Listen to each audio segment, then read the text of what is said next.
Hello, everybody. Welcome to the Construction Record Podcast. I'm digital media editor Warren Frey, and with me today I have DCN and JOC editor Lindsey Cole. And the reason Lindsey's joining us is longtime listeners may remember the TCR Express where we discuss the news. Well, we're trying something semi-new. We're going to take the podcast, to keep it the way it is now with the main interview and some stuff at the end, but we're also going to add a news segment at the beginning. Sometimes it'll be me talking about the news. Sometimes it'll be somebody else from our editorial staff, and today it's Lindsey who's going to tell us what is on the go before we roll into the next interview. Sure thing.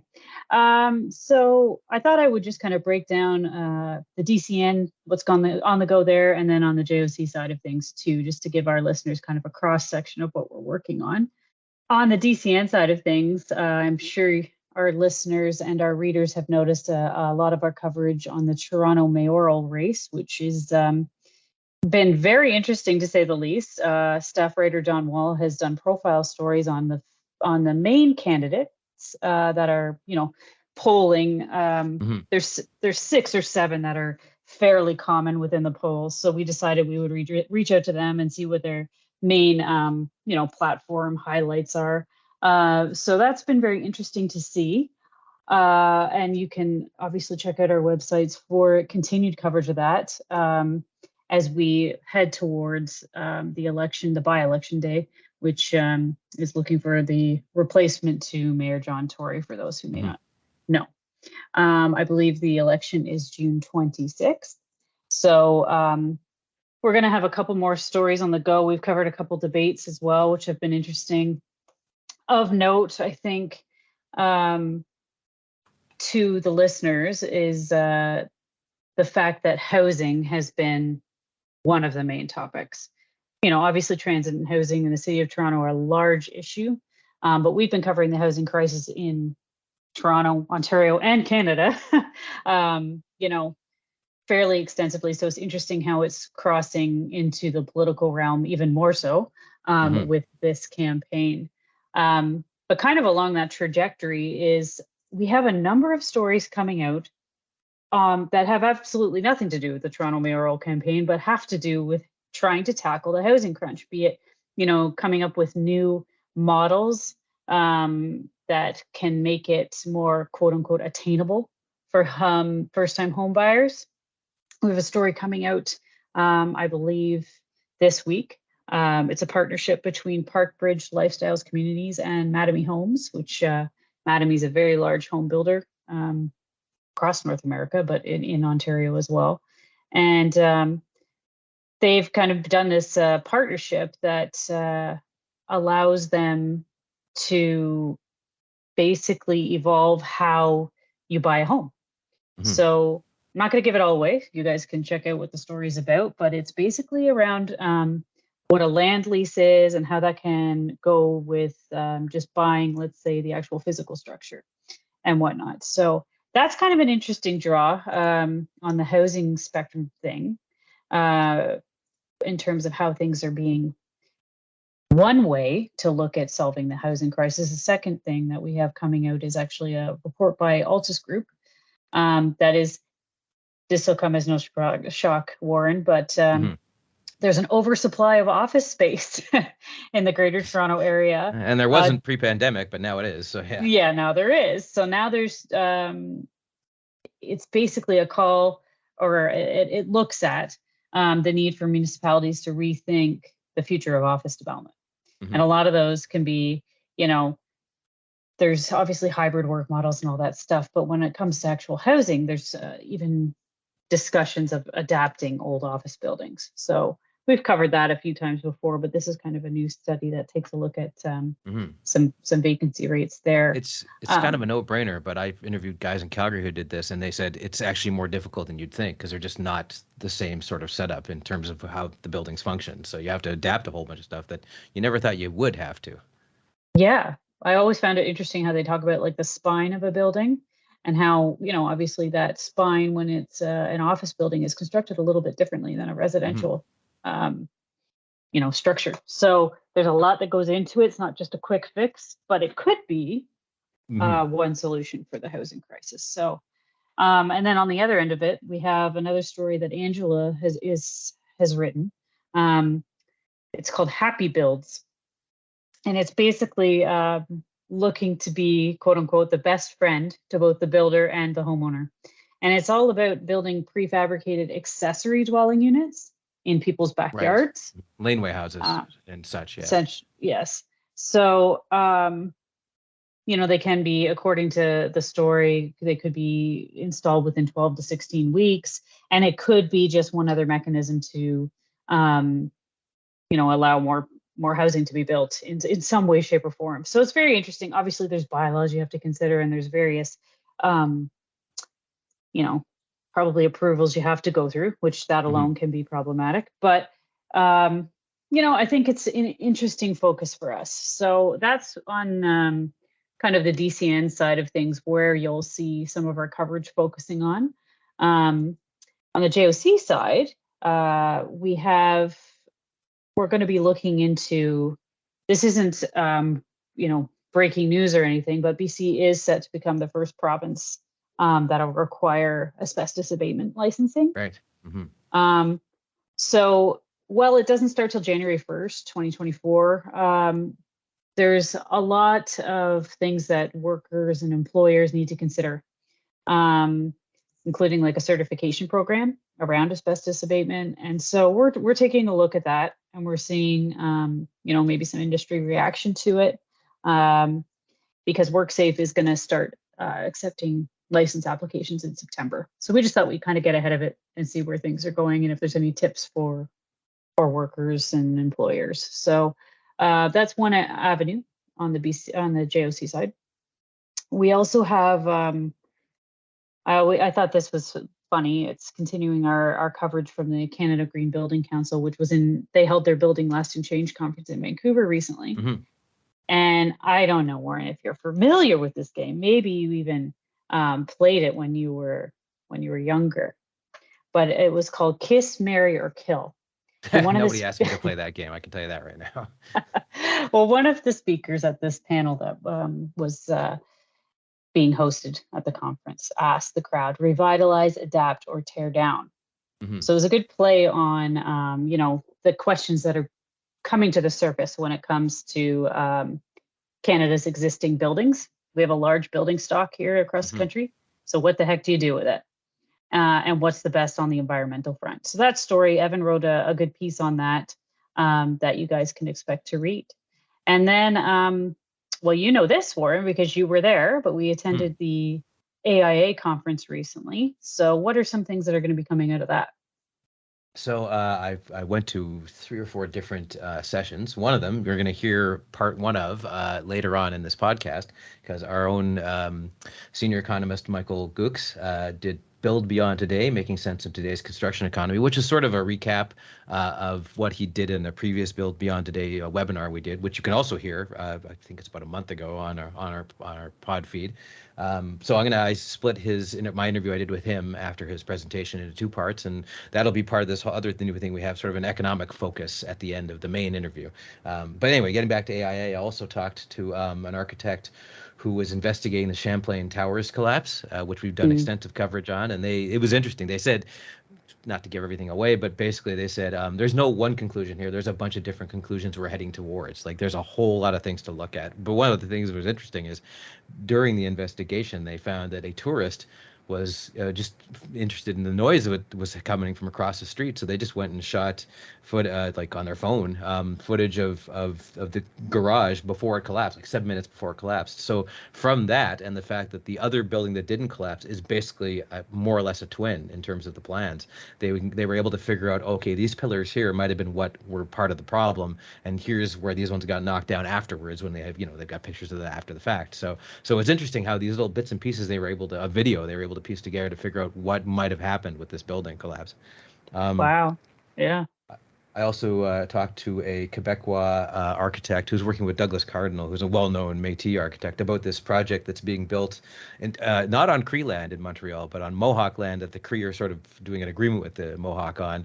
And they're building this big sort of mixed-use building. And it kind of looks like if the Flatiron had the inside of a canoe in the front of it. It's kind of an interesting, and that allows for passive house. maybe not passive house, but definitely like more cooling and ventilation because of the way it's shaped, right? So and there's a whole bunch of stuff about how they've used this as sort of a, yeah, one of the things he said is we realize on the architect, mostly white people or non-indigenous people side, we're different than you guys. Let's use those differences to our advantage and design something together. And that's what he talked about. And so it's interesting. And I talked to him, and I also talked to 2 architects who worked on a dorm room that's like 100 years old in New York that basically is brick with a steam boiler, and they had to basically make a passive house and LEED platinum, and they did. So they had to change windows around. They had to figure out the best way to make it all electric. It was really fascinating. So that hopefully that'll be coming together as well.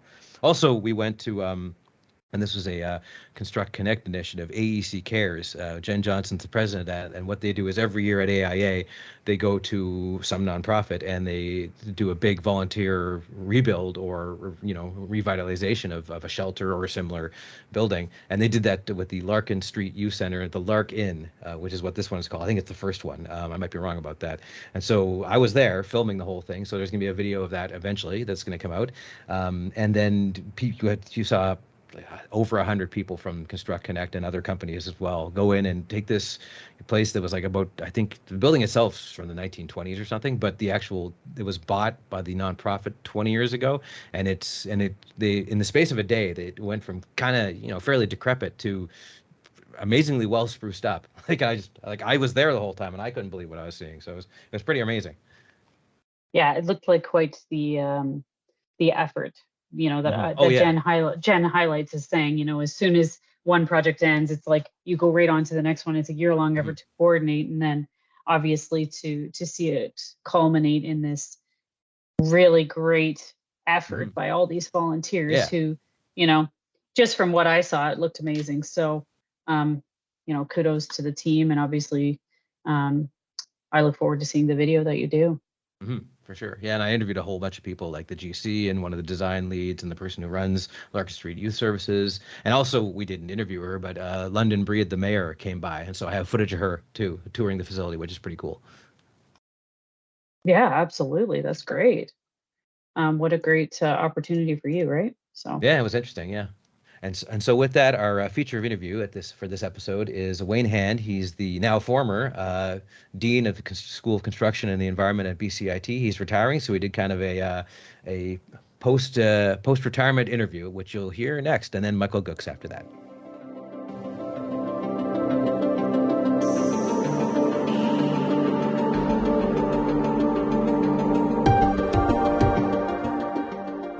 Talking today because Wayne is set to retire fairly soon, but we'd like to go into look at his career, starting with how'd you get to BCIT in the first place?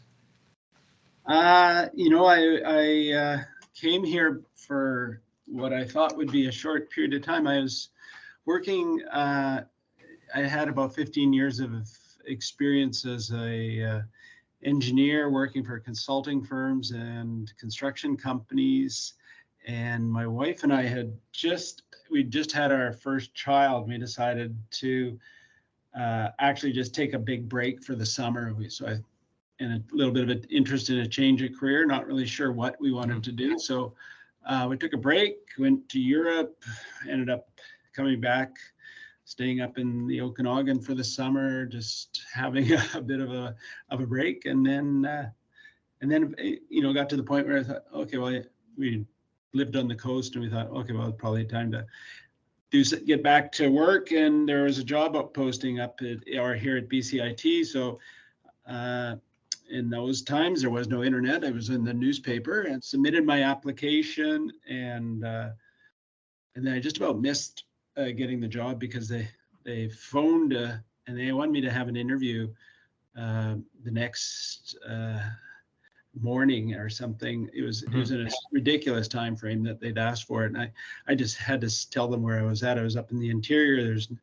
Couldn't make it, and they just about said, oh well, you can't make the interview, we can't give you the we can't proceed. But one of the other faculty members who worked here was quite interested in my resume and convinced them that they would shift the selection period a little bit. And so I made my trip down here and had the interview and was successfully offered the job. But it was about a week before classes were start in September. So I had never taught before. I'd had the industry experience, and they threw me into a full teaching load in the architectural and building technology program, a 2-year diploma program that we offer here, still offered, and a very successful program. And they had me teaching construction operations course, and as well as a construction option course, which was the main sort of 2nd year option course for students that were headed into the construction sector. So that was my introduction to BCIT, and I'll tell you, I never worked so hard in all my life as that first year of putting lectures and labs together about a week ahead of time, or sometimes hours ahead of time, just before I had to go into class. But I survived it, and that was my introduction to BCIT. And then, of course, you eventually became dean of the School of Construction and Environment. How did that come about? Well, I was fortunate. I became the program head for that architectural and building technology program. I became program head after about 2 years, and then there was a restructuring going on of the institute. I think I was in about my 4th year of teaching here, and they were aligning this. They were dividing the schools into different sectors to serve the economy, and there had before been a school of trades, as well as a school of engineering, a few other schools, and they decided to merge some of School of Engineering along with School of Trades, as well as some other programs. And so our School of Construction and the Environment actually got created right around that time. And I was asked to step in as an acting role for an associate dean to help manage that, which I did, and that turned into a full-time associate dean position, which I held for about 15 years, and then I became the dean at the end of that period. So, but it was at that time there was only the dean and one associate dean, myself, and that grew over time. Our school's growing a lot over there, and the programming we offer is growing a lot. We now I have 5 associate deans that report through to me. They each have quite large portfolios, ranging from trades all the way up to master's programs now. So, and so I was going to ask what some of the challenges were, and it sounds like one of them was the rapid growth of the department, for one.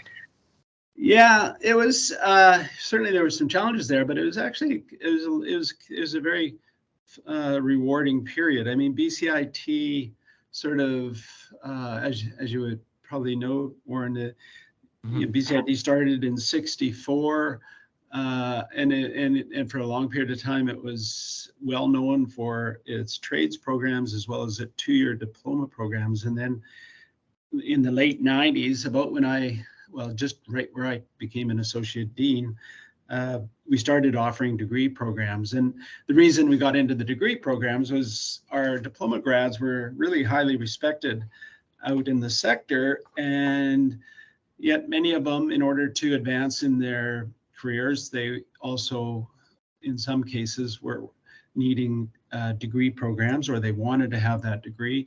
And rather than go back east to places like Lakehead, it was decided, why don't we offer them a career path here? So, which makes sense, retain them in the province. So a 2-year diploma, most of our degree programs evolved from that into an additional 2 years that they could choose to take, or they can exit with their diploma. And so that growth happened as a result of that degree granting capability that the province gave BCIT in the late '90s. And then, with our track record of the degrees, it eventually, the institute matured to the point where we also started to be able to offer master's degrees, which we did. I forget the actual date, but it's 2010 sort of period. Mm-hmm. Yeah, but it's been it has been an interesting period to watch BCIT grow. And the fun part about it too, I think that wherever our growth has happened, it's been driven quite a bit, well, primarily, I would say, by industry coming back to us and identifying, where there's a skill gap or a workforce shortage that they really wanted to have addressed. And, I think BCIT has been fortunate enough to be able to respond to many of those situations. And the other fun part, especially in our school, has been, I would say, with the trade programs that we have in our school, there's only three, there's a total of 6 schools at BCIT. 3 of them have trades in them, and we're fortunate to be one of those. But it's also allowed us to do some laddering for the trade, for the Red Seal apprentices when they finish. We created a degree program in construction management a number of years ago, where we recognized the value of a Red Seal trade moving on to construction management, like a natural progression. And then we've also quite recently been continuing to grow. We've got an initiative through the BC government that looks at post-apprenticeship training and trade-up opportunities for things like mass timber and things like that we're introducing. Yeah, it's been fun. And that's one thing I was thinking of. You were talking about the labor shortage, and I was wondering, is the labor shortage, does that, I would assume it does increase demand for students and increase how many people need to put through the system. But conversely, if there's so many jobs that they need filled, do people just skip school entirely and then go into those jobs? Like, how's that all balance out? Yeah, it varies a little bit, and there are pockets of exactly what you mentioned. I think at different times with the economy pounding away at a healthy rate, there is a bit of a let up in terms of applicants in some areas where we suspect it's because the students are, feeling like for now they're going to stay with the employer and make some money and cover off the expenses they have and plan their post-secondary or education or apprenticeship at a later time. For sure, that has been resulting in some areas where enrollments have been soft. But at the same time, to balance that, what we are finding is a lot of employers are very much investing in, say, customized training that they want to have done in order to retain the people that they do have. So that's been a big area where our part-time studies programs are rebounding back from COVID quite well. And then, but even through COVID, we had a lot of industry service work that we did where we do customized, like I mentioned, we'll take some of our training plans that we have or create new ones and customize them directly for what the employers would like to have their people trained on as a group coming into their campus. And you mentioned COVID. That was a challenge for every educational institution, including you, I'm sure. And on top of that, it's construction, a lot of which has to be practical and hands-on. So how did the school and you in particular deal with that? That was for everybody, obviously, in the province. That was a big adjustment and somewhat intimidating for sure. We were, I remember, we were mandated to step away from having people come on our campus for a period of time there until we could get the proper safety rules figured out, what we would be doing with it. That definitely was a hectic and challenging period. We were fortunate though that we were able to, the first groups to come back on our campus were the trade programs. In fact, it was here in BCIT, and I think we were one of the, if not the first trade program in the province actually to have students come back after that initial shutdown. And it was initiated through, we managed to get our joinery program and our carpentry program about the same time. It meant a lot of rethinking of our class sizes. We pretty much had to chop our class sizes in half. And we had to change a lot of the practical activities where they would build something, like especially in carpentry. In carpentry, we quite commonly had them working in groups of two. With COVID, we had to build barriers between them and everything else, and come up with new projects that one person could work on at a time. So, yeah, there was quite a shift to it at that time. And then in addition to that, putting as much as possible online as well. So, and dealing with that, because that part, as much as it is a new way of working as we are today with Zoom or Team, that doesn't always fit for people's learning styles. So yeah, we've had to adapt in many ways relating to how we go about offering online. But at the same time, we had it wasn't a trade program, but it was part of our sort of high performance building lab, which was basically, we created a lab pre-COVID there that helped. It was geared around getting industry up to speed in terms of the new STEP code requirements and how to build envelopes to meet those new requirements. And previous to COVID, it was all hands-on, in the lab, doing the installation of windows and the various components of the building envelope, and combined with a little bit of lecturing and classroom time. And what we found was during COVID, with the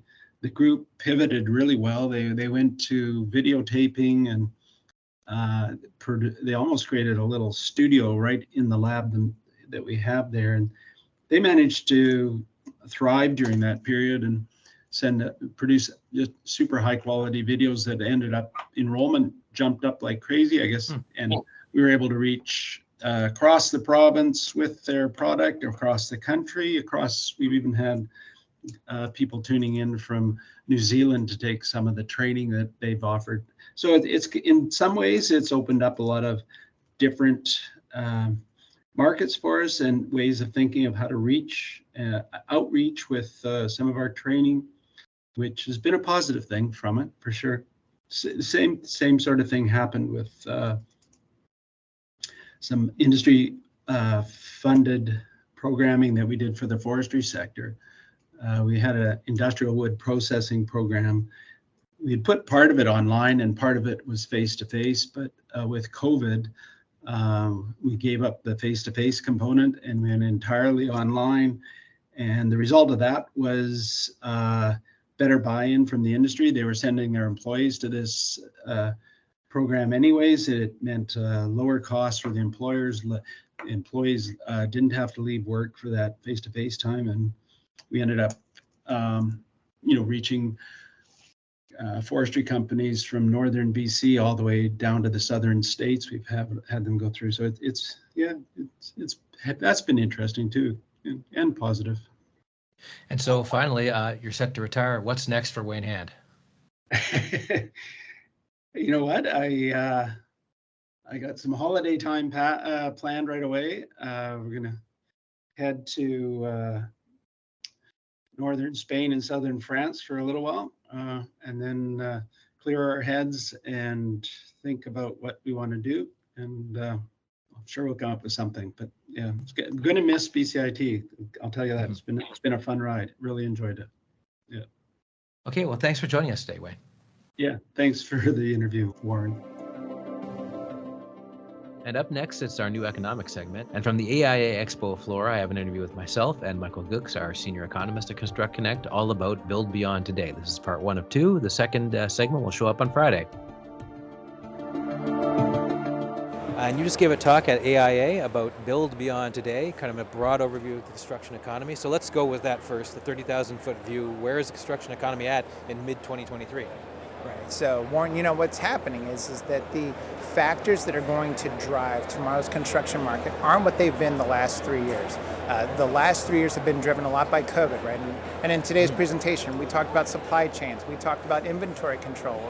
More recently, we've had challenges with labor. But really, that the newest challenge to the industry moving forward will be some combination of labor followed also by finance and really financial management making sure that companies have a really strong understanding of their financial picture and their customers' financial picture so that they can make sure that the decisions that they're making, how they look at their backlog, their book of business, and the risk to their operations, they can be, I think, properly navigated in this new financial sort of era that we're seeing with the way that the Federal Reserve is behaving.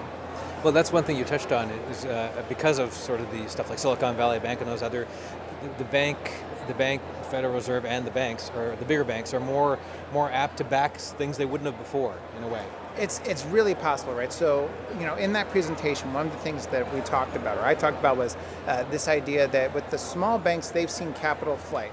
Depositors are leaving the small banks out of fear that they are going to fail. They're taking that money and they're putting them in much larger banks. And the question becomes one of, will those larger banks move into the CRE, that commercial real estate space, in the future? Because they've got to put that money to work. The CRE space is something that, in the last 10 to 20 years, those larger banks have really moved away from that. And they've allowed the small and regional banks to take over the CRE market. That may need to change now because of how economic conditions have changed, and especially financial market conditions have changed. And you also mentioned that you shouldn't have just everything concentrated in private. You should probably be looking to have some public and some public-private, a mix of things, unlike before when it made much more sense to go or that was just where all the work was. Yeah, so back in 2008, one of the biggest differentiators between successful companies coming out of the Great Recession and those that didn't make it was diversification. The firms that were more diversified going into the Great Recession came out in much better shape. They were able to level set their resources, making sure that if one part of their business was failing, that they could move their best employees and their resources to other parts of the business that were doing a little bit better. I think we're going to see the same thing in the construction market here coming into 2024. And that's why when we look at the Project Stress Index, which is a measure of projects that are delayed, that are on hold, or are abandoned, when we break it out by private versus public projects, we're seeing a lot more stability on the public side. And I think part of that is just because of the funding channels. Public projects are funded very differently from private channels.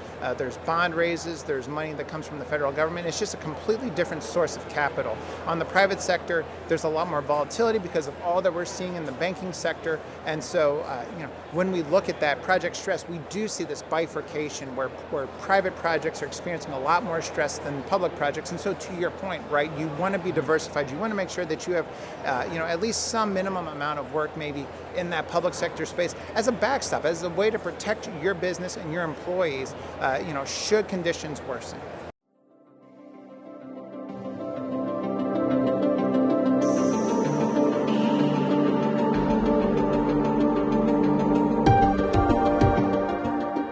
If you'd like to hear other episodes of the Construction Record Podcast, we're on Apple Music, Amazon Music, and Spotify, as well as daily commercial news and Journal of Commerce websites. And if you're interested in any of the stories we discussed in the news segment, I've included links in the show notes so you can check them out from there. Thanks for listening.